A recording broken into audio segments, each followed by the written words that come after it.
নারায়ণগঞ্জের রূপগঞ্জে ইউনিয়ন বিএনপির কার্যালয়ে রবিবার গভীর রাতে আগুন দিয়েছে অজ্ঞাত দুর্বৃত্তরা। আগুনে কার্যালয়ের বেশ ক্ষয়ক্ষতি সহ পুড়ে যায় আসবাবপত্র। এই ঘটনার নিন্দা জানিয়ে আগামী ২৪ ঘন্টার ভেতর দোষীদের আইনের আওতায় আনার দাবি করেছেন স্থানীয় বিএনপি। উপজেলার মুড়াপাড়া ইউনিয়নের মঠেরঘাট এলাকার ইউনিয়ন বিএনপি ও অঙ্গ সংগঠনের প্রধান কার্যালয়ে ঘটে এই অগ্নিসংযোগের ঘটনা। পরে আজ সকালে বিএনপি ও অঙ্গ সংগঠনের নেতৃবৃন্দ ঘটনাস্থল পরিদর্শনে এসে ঘটনার নিন্দা জানিয়ে আগামী ২৪ ঘন্টার ভেতর দোষীদের আইনের আওতায় আনার জন্য প্রশাসনের কাছে দাবি জানিয়েছেন নেতাকর্মীরা।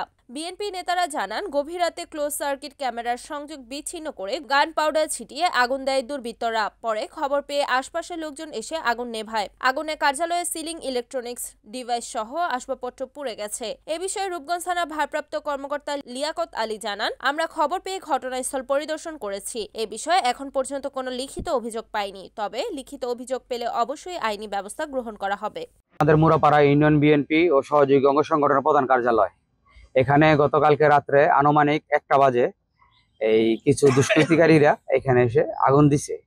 পাহারাদাররা আমাদেরকে রাত্রের প্রায় 2টা-1টা বাজে আমাদের বাসা থেকে ডেকে নিয়ে আসছে, যেখানে ধোঁয়া কিসের। পর আমরা তালা খুলে দেখি এখানে আগুন দেওয়া হয়েছে।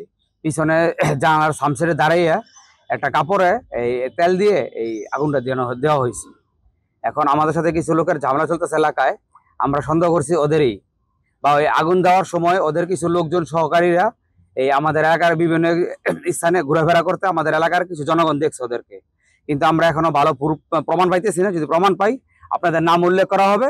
এখন আপনাদের মাধ্যমে ওদের বিচার চাই আমরা। Report Enamul Haque, NAN TV, Narayanganj.